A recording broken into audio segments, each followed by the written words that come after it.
Students, good evening to all of you बच्चों।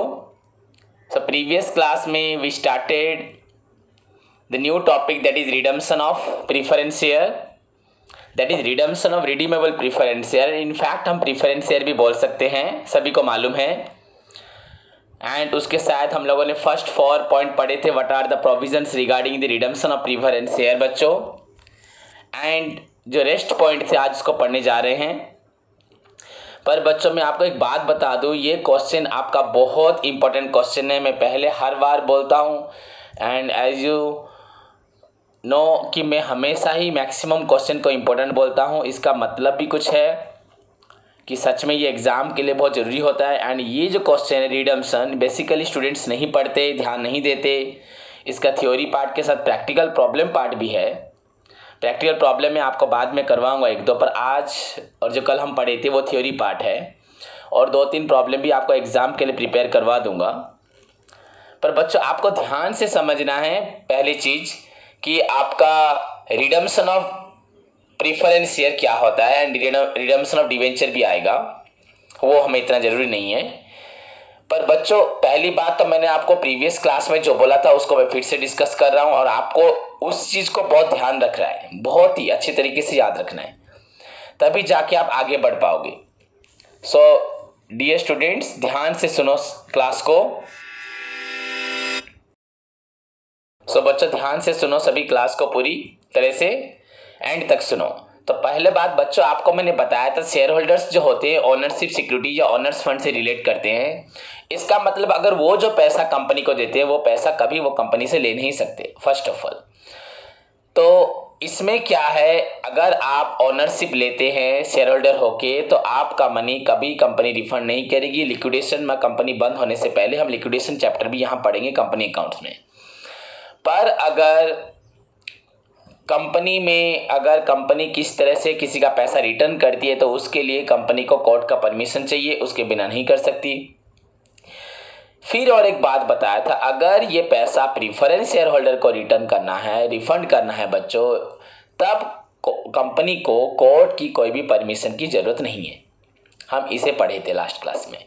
Under section 66 of the Indian companies act 2013, A company is not allowed, एक company को बच्चों किसी तरह से भी अलाउ नहीं किया जाता to return to its share holder, अपने शेयर होल्डर को रिटर्न करने के लिए देयर शेयर मनी, हम अपने ही शेयर होल्डर को उनका ही पैसा रिटर्न नहीं कर सकते एज पर सेक्शन 66। एंड इसके लिए बच्चों we need the permission of the court. तो सेक्शन 66 में लिखा है बच्चों, under section 66 of the Indian companies act 2013, a company is not allowed to return its shareholder the share money without the permission of the court. But if such share is returned to the, अगर ये share को हम return करते हैं to the preference shareholder, the permission of the court is not necessary, अगर हम इसी share को रिटर्न करते हैं प्रीफरेंस शेयर होल्डर को, then the permission of the court is not necessary. This is the first paragraph मैंने आपको बताया था, रिटर्न अंडर सेक्शन 66। देन मैंने आपको बताया था, when the capital is raised by way of issuing बच्चों redeemable preference share to the share holders, then their money will be refunded after a certain period of time as per the provision of the company.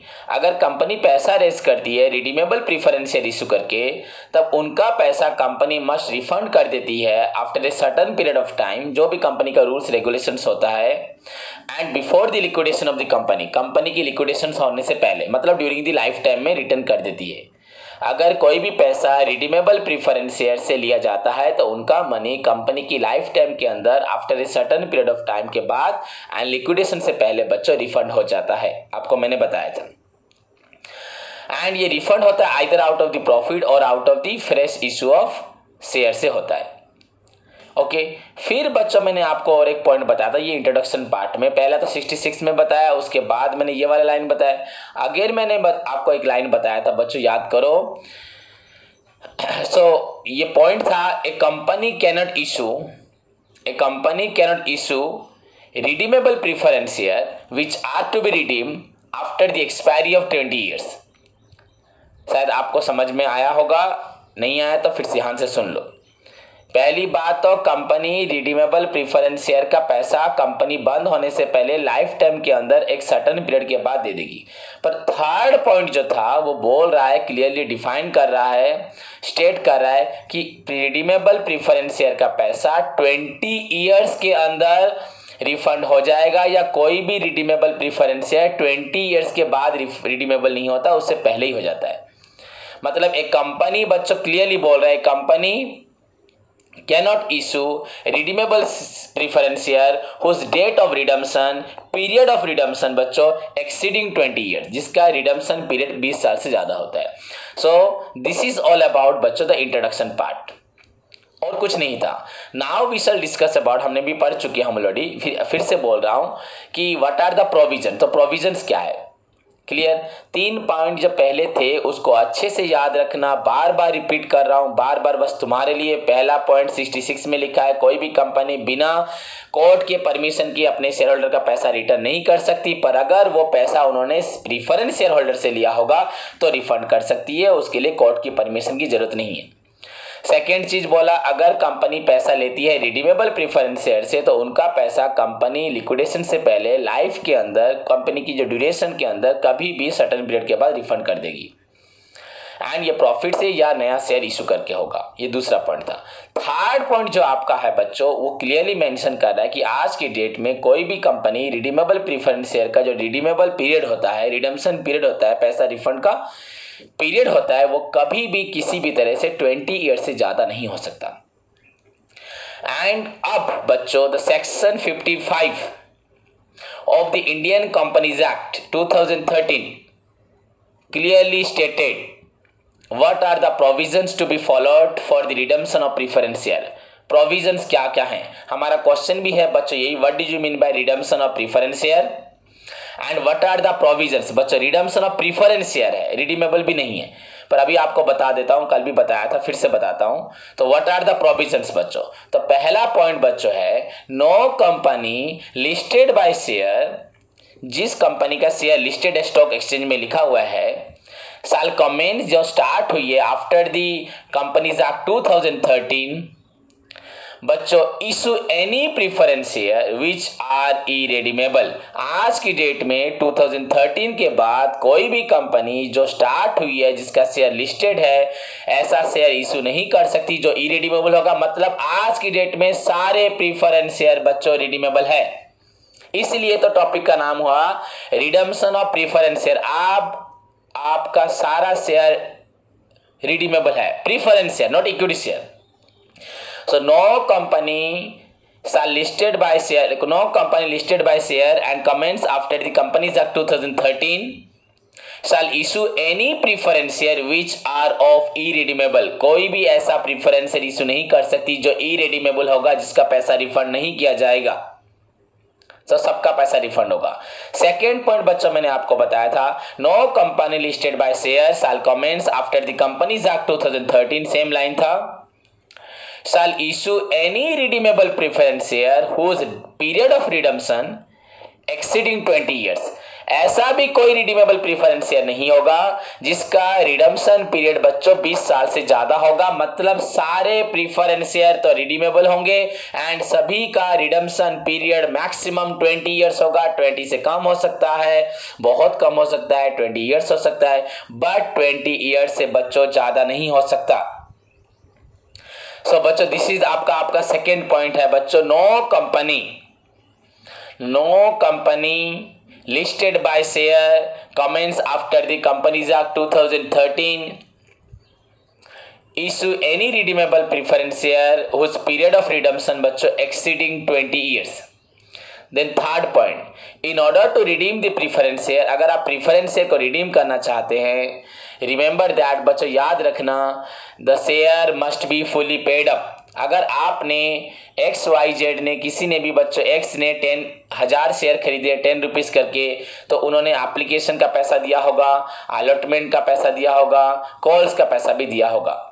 अगर उसने कुछ पैसे दिए कुछ पैसे नहीं दिए, मतलब पार्टली पेड अप है, उससे हमने आधा पैसा रिसीव किया है, कुछ पैसा रिसीव नहीं किया है, तो बच्चों उस इंसान का पैसा रिफंड नहीं होगा। The shares to be redeem must be fully paid up. It means partly paid up shares can not be redeem.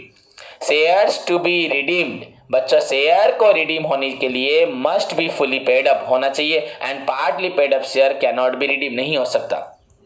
Clear? तो ये 3 पॉइंट हुए। पहले कोई भी कंपनी आपका इरिडीमेबल शेयर इश्यू नहीं कर सकती, आज की डेट में सारे रिडीमेबल प्रेफरेंस शेयर है। सेकंड, सबका रिडम्पशन पीरियड 20 ईयर से ज्यादा नहीं है। तो समझना वेरी सिंपल है, पर आपको लिखना पूरा अच्छे से लिखना है इस लाइन को एक्सप्लेन करके। क्यों आपको बार बार ये क्वेश्चन पढ़ा रहे हो कि वेरी इंपॉर्टेंट है। Then third point, shares to be redeem होने के लिए it must be fully paid up and partly paid up share can not be redeem नहीं हो सकता। These are the first 3 provisions regarding the आपका redemption of share. इसमें पहले 2 तो प्रोविजंस है, पर इसको बोलो ना बोलो अलग बात, पर स्टार्ट यहां से हुआ। देन फोर्थ बीट बच्चों, 4 नंबर आपका जो बीट है, 4 नंबर जो पॉइंट है, दैट इज बच्चों सच शेयर्स कैन बी रिडीम्ड। आपका पैसा कैसे रिडीम होगा? Either out of the profit available for the distribution of dividend among the share holders, either out of the profit, जो मेरे पास प्रॉफिट बचा है, जिस प्रॉफिट से मैं शेयर होल्डर को उनका पैसा रिफंड करूंगा, उस प्रॉफिट से रिफंड करूंगा, और out of the proceed received from the fresh issue of share. मेरे पास जो प्रॉफिट है उस प्रॉफिट को हम लोग नहीं लेंगे, कोई भी नहीं लेगा, उस प्रॉफिट से किसी भी शेयर होल्डर जो निकल रहा है कंपनी से उसको पैसा देके उसको विदाई दे देंगे। तो हमारे परफॉर्मेंस पे अफेक्ट नहीं पड़ेगा, बस हमें प्रॉफिट नहीं मिलेगा। या हम किसी और एक शेयर होल्डर को कंपनी में शेयर इशू करके उसे इन्वॉल्व करवाएंगे एंड उससे जो मिलेगा पैसा उससे इसको रिफंड कर देगा, सो दैट ऑल्सो कंपनी का कैपिटल पे कोई अफेक्ट नहीं पड़ेगा, कंपनी की एक्टिविटीज पे, कोई भी परफॉर्मेंस पे कोई भी इफेक्ट नहीं पड़ेगा। क्लियर बच्चों? बट याद रखना बच्चों, such redemption cannot be done either such redemption cannot be done from the fresh issue of debentures। बच्चों डिवेंचर इशू करके हम लोग रिडीम नहीं कर सकते, और from the sale of any companies property fixed asset. Company अपनी प्रॉपर्टी को बेच के अपने एक इंसान को निकालने के लिए अपनी प्रॉपर्टी को बेच के पैसा देगी, या किसी डिवेंचर को इशू करके, डिवेंचर इशू करके उनसे जो पैसा लेके इशू करेगी, उनको पैसा रिफंड करेगी, ऐसा नहीं हो सकता। मनी बस रिफंड हो सकता है हमारे प्रॉफिट से, शेयर होल्डर के प्रॉफिट से, वो भी उनमें से सबको इंटरेस्ट वगैरह जिसको देना होगा आउटसाइडर को दे चुके होंगे। हमारा जो प्रॉफिट सिर्फ हमारा होगा सारे पेमेंट करने के बाद, उस प्रॉफिट से हम चाहेंगे तो किसी को रिडीम कर सकते हैं। अगर वो प्रॉफिट हमारे पास सफिशिएंट नहीं है तो हम किसी को कंपनी में ज्वाइन करवा के उससे पैसा लेके, उसको शेयर इशू करके जो पैसा मिलेगा उससे हम रिडीम कर सकते हैं। पर ये फ्रेश डिवेंचर्स नहीं हो सकता, डिवेंचर मनी नहीं हो सकता, कंपनी कोई भी प्रॉपर्टी सेल करके उस पैसे से किसी को रिडीम नहीं कर सकती। So, ये these are the first 4 points that I have already discussed with you। बच्चों कर चुका हूं आप लोगों के साथ in the previous class. Again मैंने बोला जस्ट बिकॉज ऑफ यू, तो ये सोचना मत हमने फिर से पढ़ा, ये बहुत जरूरी है। देन बच्चों क्या होता है, सपोज अब मैंने डिसाइड कर लिया कि आपका पैसा देना है, आइदर मैंने प्रॉफिट से दे रहा हूं या मैंने फ्रेश इशू करके शेयर से दे रहा हूं, तो मेरी मर्जी कहीं से दो, हमारे पास जो सुइटेबल होगा हम वो करेंगे। तो सपोज आपको मुझे 1 करोड़ रुपए देने हैं, 1 करोड़ रुपए मेरे पास प्रॉफिट पड़ा है। अगर प्रॉफिट नहीं है तो फ्रेश इशू ऑफ शेयर से हमने 1 करोड़ रुपए लिया, कहीं से भी ले, नो मैटर, दोनों का सेम होगा। 5th पॉइंट, सो सपोज मैं आपका पैसा रिफंड कर रहा हूं, तो ऐसा नहीं होगा बच्चों, मेरे पास अगर 1 करोड़ रुपए प्रॉफिट पड़ा है या 2 करोड़ प्रॉफिट पड़ा है और आपको 1 करोड़ देना है तो 1 करोड़ निकाल के तुरंत दे दूंगा, ऐसा नहीं होगा। या फ्रेश इश्यू ऑफ शेयर करके हमें वहां से 5 करोड़ मिला और आपको 1 करोड़ देना, आपको तो 1 करोड़ देना, रिडम्पशन तो 1 करोड़ मुझे करना है ना, मनी रिफंड करना है 1 करोड़, तो कंपनी प्रॉफिट 2 करोड़ है यहां से दे सकती है, या फ्रेश इशू करके वहां से 5 करोड़ है वहां से दे सकती है। ऐसा नहीं होता कि डायरेक्ट पैसा उठाएगी कंपनी आपको दे देगी।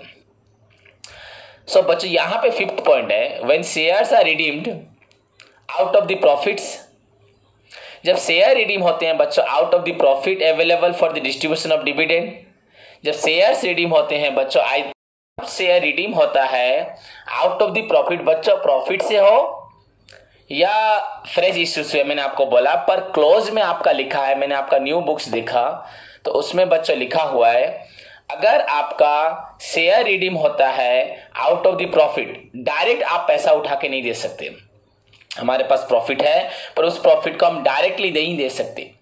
क्लियर बच्चों?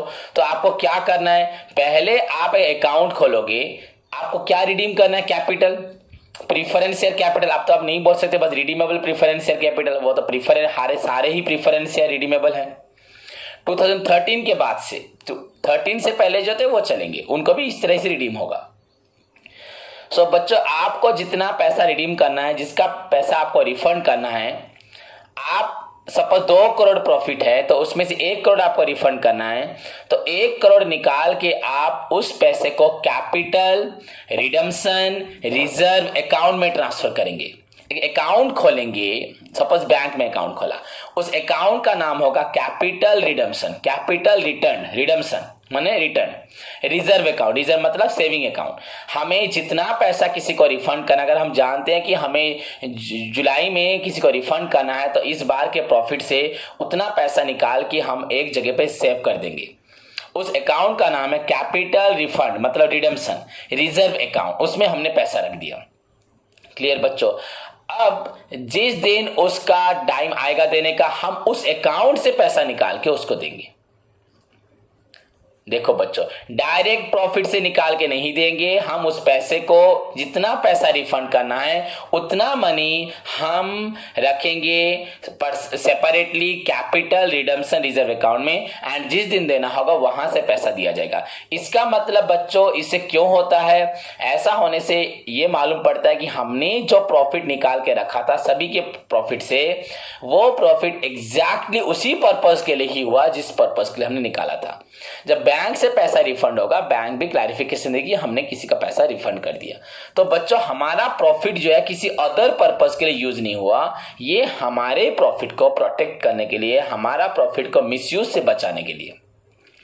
सो आपका जो क्लोज 5 आपका जो 5th नंबर पॉइंट था, यहां बोला जाता है when shares are to be redeemed out of the profit available for the distribution of dividend. जब शेयर्स रिडीम होते हैं, कैपिटल रिडीम होता है, कहां से? जब प्रॉफिट अवेलेबल होता है डिविडेंड देने के लिए, then a sum equal to the sum, मतलब 2 करोड़ प्रॉफिट है, सपोज आपको देना है 1 करोड़, तो 1 crore equal to the redemption, आपको रिडम्पशन करना है 1 करोड़, तो ए सम इक्वल टू दी, जितना पैसा आपको रिडीम करना है इस ट्रांसफर टू दी बच्चे, sum equal to the redemption, redemption के साथ इक्वल करके अमाउंट 1 करोड़ इस transfer to the, but transfer to a separate account that is known as बच्चों कैपिटल रिडम्पशन रिजर्व अकाउंट। जब आप प्रॉफिट से रिडीम करेंगे तब आपको उतना पैसा इक्वल टू दी, आपको जितना रिडम्पशन करना है उतना पैसा आपको एक सेपरेट अकाउंट में ट्रांसफर करना है, that is known as capital redemption reserve account. Then वहां से उसको पैसा मिल जाएगा जब उसको लेना हो। क्लियर? एंड दिस बच्चों, दिस जो प्रोविजंस क्यों मेंटेन हुआ, ऐसा क्यों क्रिएट हुआ? In order to protect the use of profit बच्चों for any other purpose, in order to protect the avoid the use of profit. आपका प्रॉफिट किसी अदर पर्पस के लिए यूज नहीं होगा, पर्टिकुलरली आपने उस पैसे को निकाला है for the redemption purpose, and ये कंफर्म करेगा कि आपका पैसा उसी के लिए ही यूज हुआ है, किसी और पर्पस के लिए नहीं हुआ। दिस इज द बच्चों पॉइंट 5th आपका प्रोविजन। फर्स्ट प्रोविजन, कोई भी कंपनी आज की डेट में इरिडीमेबल शेयर इश्यू नहीं कर सकती। सेकंड था, कोई भी कंपनी जो लिस्टेड बाय शेयर एंड 2013 के बाद कोई भी कंपनी रिडीमेबल प्रीफरेंस शेयर करेगी पर उसका date of redemption, period of redemption 20 साल से ज्यादा नहीं होगा। थर्ड पॉइंट में आपको बोला सारे कंपनी रिडम्पशन करने से पहले शेयर को देखेगी शेयर फुली पेड अप है कि नहीं, अगर नहीं है तो पहले फुली पेड अप होगा तभी रिडीम हो सकता है। फोर्थ पॉइंट बोला बच्चों रिडम्पशन आपका आइदर प्रॉफिट से होगा या फ्रेश इश्यू ऑफ शेयर से होगा, पर फ्रेश इश्यू ऑफ डिबेंचर या कंपनी किसी भी प्रॉपर्टी से नहीं हो सकता सेल करके। अब 5th पॉइंट बोला बच्चों जब आप रिडम्पशन करेंगे प्रॉफिट से पैसा निकाल के, शेयर से भी हो सकता है पर यहाँ पे प्रॉफिट के बारे में लिखा है, प्रॉफिट से निकाल के करेंगे तो बच्चों आपको उतना अमाउंट, जितना अमाउंट रिडीम करना है उतना प्रॉफिट को separately capital redemption reserve account में रखना है एंड वहां से रिफंड करना है। That is the 5th point. Okay बच्चों, तो हम ऐसे पैसा रखते होंगे, कंपनी इस तरह से पैसा रखती होगी कि कभी जरूरत पड़े तो हम हमेशा अपने प्रॉफिट से कुछ काट के रखती होगी। ऐसा जरूरी नहीं कि अभी तुरंत रखिए, रखती होगी कि कंपनी को मालूम है कभी किसका पैसा रिफंड करना है। पर बच्चों 6th पॉइंट यहां पे आया, सच रिजर्व, हमने सपोज पैसा रखा है पर वो पैसे से किसी को रिडम्पशन नहीं किया तो क्या हो सकता है, उस पैसे को कभी क्या हम किसी अदर पर्पस के लिए यूज कर सकते? पहले तो मैंने आपको बताया किसी पर्पस के लिए यूज नहीं कर सकते, पर हो सकता है कि नहीं, देखते हैं। हाँ हो सकता है बच्चों। क्या पॉइंट है? Such reserve can be used, such reserve can be used for issuing of fully paid bonus share. Suppose company से शेयर होल्डर का इंटरेस्ट, उनका अटेंशन कम हो जा रहा है, वो किसी और कंपनी में इन्वेस्ट करना चाहते हैं, तब हमने आपको पढ़ाया, पहले भी पढ़ा, बोनस शेयर हम आपको फ्री ऑफ कॉस्ट में शेयर देंगे या कम पैसे में बोनस शेयर देंगे। आप सपोज 10 शेयर के मालिक है, आपको 2 शेयर फ्री में, 5 शेयर फ्री में मिलेंगे, बोनस शेयर आपको मिला।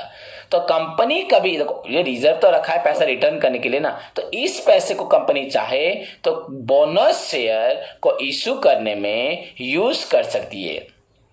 सो such reserve can be used for issuing fully paid bonus share to the share holders.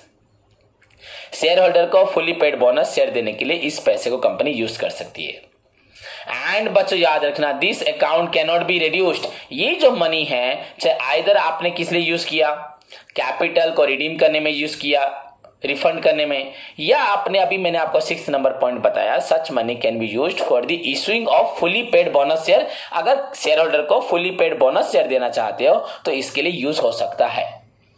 पर बच्चों दिस मनी, चाहे आप रिडम्पशन के लिए यूज करो, चाहे आप बोनस शेयर के लिए यूज करो, इन दोनों ही पर्पस के लिए यूज हो रहा है। यहां बोला जा रहा है this account can not be reduced. बच्चों ये जो अकाउंट होगा, इसमें जो मनी अगर 1 करोड़ हमने रखा है, ये can not be reduced accept in accordance with the permission sanction by the court. जब तक कोर्ट सैंक्शन नहीं करता, मतलब पेमेंट हम तो रख देंगे, पर हम जब पेमेंट देते हैं किसी को तो कोर्ट का परमिशन चाहिए होता है। समझ में आया कि नहीं? अब आप बोलोगे सर आपने ऊपर से तो बोला था कि कोर्ट का कोई परमिशन नहीं चाहिए। बच्चों वो था इंट्रोडक्शन पार्ट, वहां पे बोला जाता था स्पेसिफिकली कोई भी कंपनी अपनी शेयर होल्डर का पैसा नहीं दे पाती।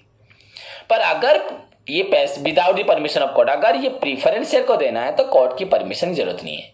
पर आप बोलोगे सर अभी आप यहाँ पे ये बोला जा रहा है जो अकाउंट में जो पैसा दिया है हम उसको सर यूज करें, कोर्ट से परमिशन लेंगे, आप प्रीफरेंस शेयर को दे सकती हो, कोई प्रॉब्लम नहीं। पर आपके अकाउंट से जो पैसा कम हो रहा है वो उसके ऊपर ध्यान कोर्ट का रहेगा कि हाँ इसमें 1 करोड़ था, अगर आप 50 लाख रिटर्न कर रहे हैं तो 50 लाख पैसा यूज हो रहा है। आप किसको दे रहे हो? Either fully paid bonus share के लिए खर्च कर रहे हो, अपने शेयर होल्डर्स को फ्री ऑफ कॉस्ट में शेयर दे रहे हो, या किसी शेयर होल्डर को उसका मनी रिफंड कर रहे हो। मतलब आपको जब पैसा रिड्यूस करना है तो आपको permission of the as per the sanction, court किस तरह सैंक्शन करता है उसी तरह से आपको करना पड़ेगा। सो this is the 6th clause about the बच्चों रिडम्पशन ऑफ प्रीफरेंस शेयर के बारे में 6th क्लॉज। नाउ बच्चों 7th पॉइंट, 7 नंबर पॉइंट आपको याद रहा, पहला पॉइंट से लेके 6 नंबर पॉइंट तक। आज की डेट आज हम जो 3 पॉइंट पढ़े, पहली बात शुरू से बोल देता हूं, पहले तो कोई भी कंपनी ई रिडीमेबल शेयर इश्यू नहीं कर सकती। सेकेंड पॉइंट, कोई भी कंपनी रिडीमेबल शेयर इश्यू करती है उसका date of redemption, period of redemption 20 years से ज्यादा नहीं हो सकता। थर्ड पॉइंट मैंने आपको बोला कंपनी शेयर को रिडीम करने से पहले ये फुली पेड अप होना चाहिए। फोर्थ पॉइंट आपको बोला कि आपको ये रिडम्पशन आइदर प्रॉफिट से करेंगे या तो proceed receive from the fresh issue of share से करेंगे, पर फ्रेश इश्यू ऑफ डिवेंचर्स या किसी कंपनी की प्रॉपर्टी को बेच के आप किसी को रिडीम नहीं कर सकते। देन 5th पॉइंट बोला बच्चों जितना आपको रिडीम करना है उतना पैसा आप प्रॉफिट से निकाल के, उतना ही sum equal to the profit से निकाल के equal to the redemption of preference share जो भी होगा इस transfer to the separate capital redemption reserve account में ट्रांसफर करेंगे एंड वहां से पैसा देंगे। ये नियम क्यों है? इससे मालूम पड़ेगा कि हमारा पैसा किसी अदर यूज के लिए यूज नहीं हुआ, अदर पर्पज के लिए यूज नहीं हुआ। देन बच्चों सच मनी बस सच रिजर्व जो कैपिटल रिडम्पशन रिजर्व अकाउंट है, such money can be used for the आपका issuing of fully paid bonus share के लिए भी आपका यूज हो सकता है हुआ। एंड बट याद रखना इस अकाउंट में जो पैसा होगा कभी भी ये पैसा आपका रिड्यूस नहीं हो सकता without the permission of the court. बिना कोर्ट की परमिशन के आपको ये पैसा आप इसको रिड्यूस नहीं कर सकते। सो बच्चों 7th पॉइंट जो है, लास्ट पॉइंट आपका जो है, यहां बोला जा रहा है बच्चों किसी का पैसा रिफंड करने का मतलब ये नहीं होता कि आपका कंपनी का ऑथराइज कैपिटल कम गया। A company is authorise to issue 1 lakh share of ₹10, तो 1 लाख इंटू 10 लाख आपका ऑथराइज कैपिटल है। इसका मतलब ये नहीं कि 10 लाख रुपीस कम हो जाएगा बच्चों, नहीं होगा। किसी का पैसा रिफंड करना, हम रिफंड कहां से करें? आइदर प्रॉफिट से या फ्रेश इशू करके। कंपनी अपने ऑथराइज कैपिटल को कम नहीं कर रही। मतलब कंपनी का कैपिटल एट एनी हाउ कभी भी कम नहीं होगा. So redemption of preference share does not mean, the point number 7 says that the redemption of preference share implies that, but sorry, the redemption of preference share does not imply the reduction of authorized capital. The redemption of preference share does not mean reduction of authorized capital of the company. Redemption of preference share का ये बिल्कुल मतलब नहीं है कि company का authorized capital कम हो जाएगा, कभी भी नहीं. आपको पैसा मिलेगा पर इसका मतलब नहीं कंपनी का ऑथराइज कैपिटल कम हो जाएगा. बच्चों, आप जाने के बाद भी वो शेयर कंपनी का पार्ट रहेगा, क्योंकि आपको कंपनी ने पैसा कहां से दिया, एक्स्ट्रा प्रॉफिट से दिया या फ्रेश इश्यू करके दिया. फ्रेश इश्यू करके दिया, आप चले गए, वो आ गया. So redemption of preference share doesn't mean reduction in the authorized capital of the company, and ये share as such share still बच्चों अभी भी remain part of the authorise capital होके रहेगा. सिर्फ आप चले जाओगे प्रॉफिट से या फ्रेश इश्यू ऑफ शेयर से, पर कंपनी का ऑथराइज कैपिटल के ऊपर किसी प्रकार का इफेक्ट नहीं पड़ेगा. This is all about the बच्चों रिडम्पशन ऑफ प्रीफरेंस शेयर. जो पहले बोला जाता था redemption of redeemable preference share, ये है बच्चों redemption of preference share. Clear. अब आज 2013 के बाद से कोई भी कंपनी ऐसा कोई प्रीफरेंस शेयर इशू नहीं कर सकती जो इरिडीमेबल होगा, एंड जो भी रिडीमेबल होगा सेकंड में वो सभी 20 इयर्स के अंदर रिडीम होंगे, एंड जब रिडीम होंगे वो लोग फुली पेड ऑफ होने चाहिए. फोर्थ पॉइंट में आपको ये रिडीम प्रॉफिट से करना है या फ्रेश इश्यू ऑफ शेयर से करना है, पर कभी भी डिवेंचर या अदर एसेट से रिडीम नहीं करना है. फिफ्थ पॉइंट, रिडीम करने के लिए उतना पैसा आपको ट्रांसफर करना पड़ेगा कैपिटल रिडम्पशन रिजर्व अकाउंट में, वहां से आप रिडीम करेंगे, और ये क्लॉज जो है आपके पैसे को प्रोटेक्ट करने के लिए होता है. सिक्स्थ पॉइंट, इस रिजर्व को आप चाहोगे तो फुली पेड बोनस शेयर के लिए भी आप इश्यू करने के लिए भी यूज कर सकते हैं, पर इसके लिए आपको पैसा खर्च करने से पहले कोर्ट की परमिशन चाहिए. एंड रिडम्पशन का कभी भी ये मीन नहीं होता कि कंपनी का ऑथराइज कैपिटल कम हो जाएगा. ये शेयर फिर भी रिडम्पशन के बाद भी कंपनी का ऑथराइज कैपिटल का पार्ट होके रहेगा. So this is all about the बच्चों provisions regarding the redemption of preference share. अब मैं आपको ये टॉपिक खत्म हुआ. इसका जो प्रैक्टिकल प्रॉब्लम है, जरूरत होगा तो देखेंगे इस बार सिलेबस क्या बोलता है, तो मैं आपको पढ़ाऊंगा, तो अभी जरूरत नहीं है. पर आपको मैं क्लोज करने से पहले क्लास कुछ अदर थिंग्स बता देता हूँ, ये एग्जाम में आ सकता है, बहुत जरूरी है. बच्चों, what are the various types of preference share. Preference share कितने प्रकार के होते हैं, तो बच्चों आपको तो ये मालूम पड़ गया. रिडम्पशन पॉइंट ऑफ व्यू से redeemable preference share. Redeemable preference share are those preference shares whose money can be refunded by the company after a certain period of time, and as per 2013 के हिसाब से बच्चों with in 20 years के अंदर refund कर देगी. And irredeemable preference share are those preference share whose date of redemption is not fixed, जिनका पैसा कब रिडीम होगा ये फिक्स नहीं होता, पर अब तो कोई भी इरिडीमेबल नहीं है. क्लियर बच्चों. सो this is redeemable and irredeemable. ये अब नहीं है, इरिडीमेबल नहीं है, रिडीमेबल भी नहीं है, दोनों मिल गया, सभी रिडीमेबल है, इरिडीमेबल नहीं है. उसके बाद बच्चों नेक्स्ट पॉइंट, बच्चों प्रीफरेंस शेयर के टाइप्स बता रहा हूं. Cumulative preference share and non cumulative preference share. बच्चों क्यूमुलेटिव प्रीफरेंस शेयर क्या है, नॉन क्यूमुलेटिव प्रेफरेंस शेयर क्या है, एग्जाम के लिए बहुत जरूरी है. Short notes. बच्चों सपोज आप लोगों ने मेरे पास पैसा लगाया है, आप लोग शेयर होल्डर, आप लोगों ने मुझे पैसा दिया 2017 में, और 2017 में कंपनी का प्रॉफिट नहीं हुआ, तो कंपनी ने आपको डिविडेंड नहीं दिया. आप जानते हो शेयर होल्डर को डिविडेंड तभी मिलता है जब प्रॉफिट होता है. अगर प्रॉफिट होगा तो मिलेगा, नहीं होगा तो नहीं मिलेगा. चाहे प्रीफरेंस हो चाहे इक्विटी हो, किसी को प्रॉफिट नहीं मिलेगा. तो 2017 में प्रॉफिट नहीं हुआ तो मैंने आपको पैसा नहीं दिया. 18 में भी बच्चों प्रॉफिट नहीं हुआ तो मैं आपको नहीं दे पाया. 19 में बहुत प्रॉफिट हुआ तो आपको मैं कब का डिविडेंड दूंगा, 19 का दूंगा. यूजुअली 19, क्योंकि वो नहीं दूंगा। पर बच्चों क्यूमुलेटिव प्रीफरेंस शेयर में क्या होता है, 19 में अगर प्रॉफिट होता है तो आप अगर क्यूमुलेटिव प्रीफरेंस शेयर से रिलेट है, बिलोंग करते हैं, तो कंपनी आपको 2017 का बाकी पैसा भी देगी, बाकी प्रॉफिट भी देगी। अगर उस कंपनी ने प्रॉमिस किया था कि आपको 10% प्रॉफिट देंगे 17 में, 17 का प्रॉफिट देगी।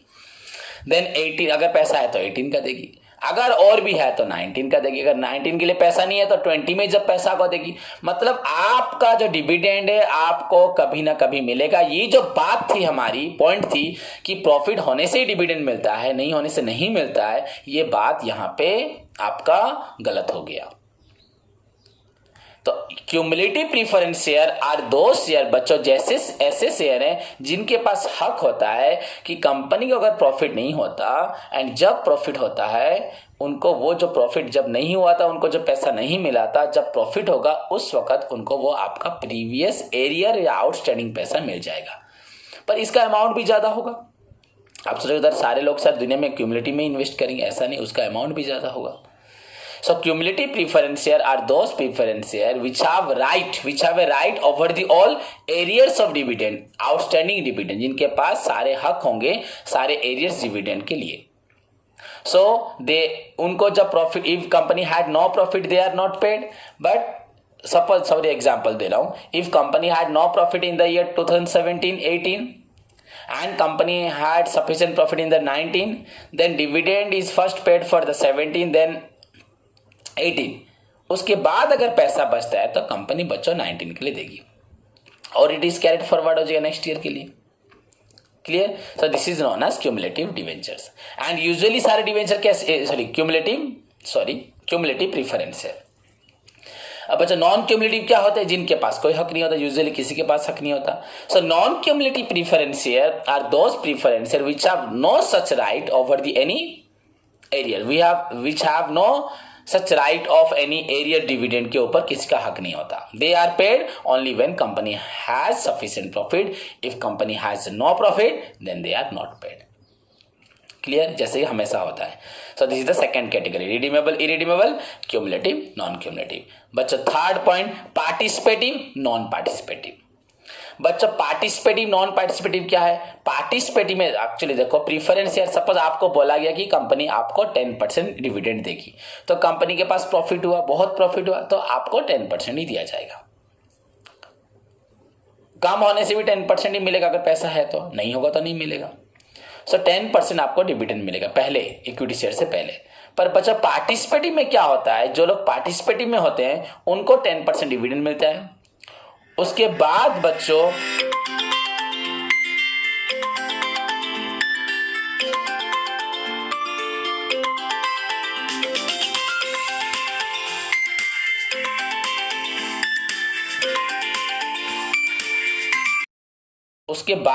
क्या होता है, पहले आपको फिक्स डिविडेंड मिल गया, आपने 10% बोला था, आपको मैंने 10% दे दिया। उसके बाद क्या होता है बच्चों, जो आपका 10% देने के बाद जो आपके इक्विटी शेयर बचे, आप उन लोगों के साथ जाके खड़े हो जाओगे।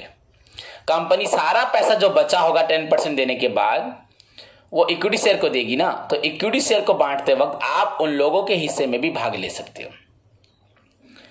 तो मतलब सपोज आप लोग सब प्रीफरेंस शेयर, आप हो पार्टिसिपेटिव और बाकी नॉन पार्टिसिपेटिव है, तो सबको बच्चों 10% दे दिया गया। अब पैसा जो बचा है वो इक्विटी शेयर को मिलेगा। पार्टिसिपेटिव प्रीफरेंस शेयर जो होंगे वो अपना पैसा लेने के बाद जाके फिर इक्विटी शेयर के साथ मिलकर भी उनको पैसा देते वक्त कंपनी से हिस्सा ले सकते हैं।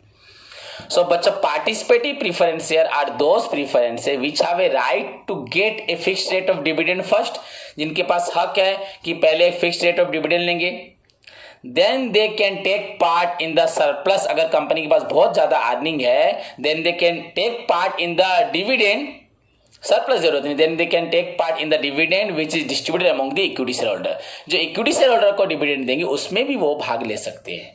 That is known as participative। तो अच्छा पॉइंट है, पहले उनको फिक्स मिलेगा फिर एक्स्ट्रा मिलेगा। And non participative preference share are those preference share which have no such right, इनके पास ऐसा अधिकार नहीं है। They only get a fixed rate of dividend and they can not take part in any other earnings of the company में join नहीं कर सकते। So this is the third part. उसके बाद बच्चों लास्ट पॉइंट आपका प्रीफरेंस शेयर का category है convertible preference share, non convertible preference share. So convertible preference share are those preference share which can be converted into equity shares, जो equity share में convert हो सकता है after a certain period of time, एक certain period के बाद, as per the provision of the company. Convertible preference share बच्चों उसको बोला जाता है जो कि इक्विटी शेयर में कन्वर्ट हो सकता है एक सर्टन पीरियड के बाद। मतलब अभी हम प्रीफरेंस शेयर हैं, मैं चाहता हूं बस मुझे हमेशा फिक्स रेट ऑफ डिविडेंड मिलता है, मैं चाहता हूं मैं भी इक्विटी शेयर बनूं और कंपनी के एक्चुअली रियल प्रॉफिट लॉस में मैं शेयर करूं, प्रॉफिट हो तो मुझे भी बहुत सारा प्रॉफिट मिले, फिक्स ना मिले। सो मैं भी कंपनी की दूसरी राइट्स को एंजॉय करना चाहता हूं, वोटिंग राइट्स हो, पार्टिसिपेशन इन मैनेजमेंट हो। So convertible preference share are those preference share which have a right to take part in the to convert their share into equity share company के नियम के हिसाब से as per the provision of the company after a certain period of time. And बच्चों non convertible preference share are those preference share which can not be converted into equity share, जो equity share में convert नहीं हो सकते। वो convertible में फिर बच्चों दो प्रकार हैं, फुली कन्वर्टेबल और पार्टली कन्वर्टेबल। जो प्रीफरेंस शेयर पूरी तरह से अपने आप को इक्विटी शेयर में कन्वर्ट कर देते हैं that is known as fully convertible. जो आधा प्रीफरेंस शेयर अपने पास रखते हैं और आधा कन्वर्ट कर देते हैं that is known as partly. आधा मतलब नहीं कि 50%, जो भी पर्सन हो। So preference share which can be converted into equity share is known as convertible preference share and which cannot be converted into equity share is known as non convertible preference share. So these are the categories of बच्चों preference share. हमने अभी तक preference share पढ़ा, आज categories पढ़ा, redemption पढ़ा and उससे पहले प्रॉब्लम पढ़े। नेक्स्ट क्लास से मैं आपको प्रॉब्लम जो दिए थे उसके ऊपर क्वेश्चंस दूंगा, आपको उसको रेगुलर प्रैक्टिस करना है। एंड द नेक्स्ट क्वेश्चन बच्चों हमारा डिवेंचर है। What do you mean by debenture, what are the features of debenture, significance of debenture, then types of debenture, जो हम पहले से पढ़े हैं। पर मैं सोच रहा हूं अभी हम इस टॉपिक को यहीं पे समाप्त करके हम नेक्स्ट क्लास में कुछ नया टॉपिक पढ़ेंगे यूनिट 2 का। सो मैं आपको नेक्स्ट क्लास में इन्फॉर्म करूंगा। तब तक के लिए आप इस पढ़ाई को अच्छे से पढ़ो बच्चों। Take care, God bless you all.